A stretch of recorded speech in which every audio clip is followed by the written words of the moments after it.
Craig, Herc, let's start with my personal favorite story from last week, a story that's actually resurfaced from a few years ago. Jurgen Klopp was offered a chance at the Mexican national team job way back in 2015. This time, the story's coming from the former Mexican Federation sporting director, Guillermo Cantu. He said the offer was politely declined via a third party. Klopp saying that he, quote, still had a lot to do in club football. I think he's mostly accomplished that. All right, Herc, you and I were in Russia in 2018, where we saw Mexico go out of the World Cup in the round of 16 for a seventh straight time. How much further would Mexico have gone with Klopp in charge instead of your boy, Juan Carlos Osorio? My boy, Juan Carlos Osorio, by the way, has one of the highest win percentages in Mexico's history. They also beat the German national team in the World Cup. It stunned them in that first game. You were there. By the way, this is a third party. You could ask Craig how many times coaches, agents, ownership groups, sporting directors get players and coaches and technical advisors offered to them via a third party. I don't know the validity of this. I'm not going to put too much stock in it. Would have it been nice for Jurgen Klopp to coach the Mexican national team for Mexican fans and the federation? Sure. Would have it made a difference? No. Mexico wasn't one of these top 8 teams that always wins the World Cup, because the same 8 teams happen to always win the World Cup. With them or without them, it was going to be the same result. Listen, Mexico's got a great track record in what is the World Cup. I believe it's Brazil and them when it comes out of getting out of the group phase since 1994. But it's always the same result. No fifth game, no second or no quarterfinal appearances. It seems to be at this point more of a mental obstacle than actually a technical or physical obstacle, because if you're trying to tell me that they're not better than some of these mid-table teams, national teams that make it to the next round, I don't buy it. I don't think Jurgen Klopp would have made a difference if we're talking about placing in a podium. No. Craig, correct me if I'm wrong. Jurgen Klopp made a pretty big difference at Liverpool. He wouldn't have made any difference for Mexico at the World Cup? Well, first and foremost, let me just say I don't know Juan Carlos Osorio, but I hated Juan Carlos Osorio during that 2018 World Cup, because every time you pair were recording segments, you kept saying Juan Carlos Osorio, and I'm thinking, just call him Osorio or something. It's his name. Yeah, no, but Juan Carlos Osorio. And I was like, oh my God, shorten it.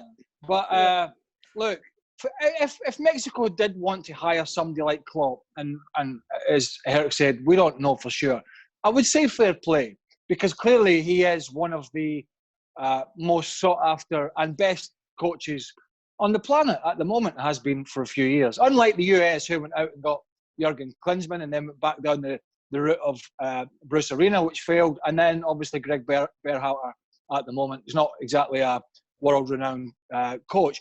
However, what I would say, Sebi, is the difficulty is with coaching national teams is your lack of time working with players.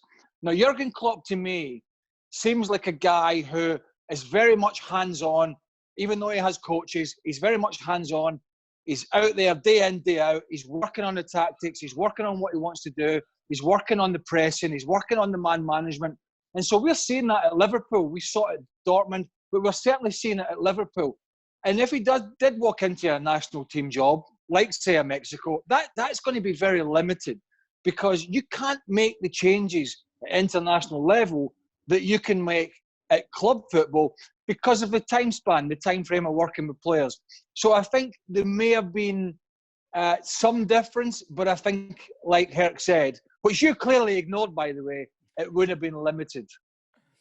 By the way, Sebi, he's limited to only Mexican players. It's not like Liverpool and he's got a checkbook and he can go out and get players that he thinks he can groom. So the Mexican player isn't good enough to play Jurgen Klopp's style. That's what you're saying? No, I am telling you they're not good enough to win a World Cup. That's what I am telling you, Seb. Okay, this is what you're dancing around. You're trying to say if Jurgen Klopp would make a difference over Juan Carlos Osorio. What's the difference we're talking about for a coach of Jurgen Klopp's caliber? The only difference that matters, they've been trying to get past the round of 16 for 7 World Cups. I'm not talking about winning a World Cup. I'm talking about being competitive. We know you're a bit of a supporter of both. So you're a bit half USA and half Mexico. What side is the Mexican side today? Is it left or right? Exactly. Well, okay, let me get up on. What side is it today? Is it left or right? It's a fair comparison you make, Craig, about the United States and Mexico. Herc, let's get your thoughts on that. The ambition of Mexico, right? Not just trying to get Jurgen Klopp, but going out and getting Tata Martino, who's managed Barcelona, who's managed Argentina. And then you look at how the U.S. Soccer Federation, their main competition in this region for the men's national team program, has gone about the same hires. Like, the gulf in the resumes is massive. How can the U.S. compete? Yeah. That ambition to me is the deciding factor of where these national teams or these programs want to go. And that's the most disheartening thing if you're a U.S. men's national team fan. Maybe Greg Berhalter was the right man for the job, but the process to get there, wouldn't you want to vet out people or coaches like Tata Martino, Lopetegui, if a Mourinho's available, whoever's the best coach available worldwide, wouldn't you want the best? Does it have to be American? Does it have to be somebody who knows Major League Soccer? No, it doesn't have to be. So that ambition factor for the Mexican national team, that right now, I mean, they're already winning on the scoreboard before they even play against the U.S. men's national team. That's disheartening for a lot of fans in this program. All right, gentlemen, we'll leave it there for now. Jurgen Klopp to the Mexican national team. For the moment, a pipe dream, but someday down the road, you never know. Keep dreaming. Well, thank you very much for watching ESPN on YouTube. For more sports highlights and analysis, be sure to download the ESPN app. And for live streaming, premium content, and let's not forget as well, ESPN FC 7 days a week. Subscribe to ESPN+.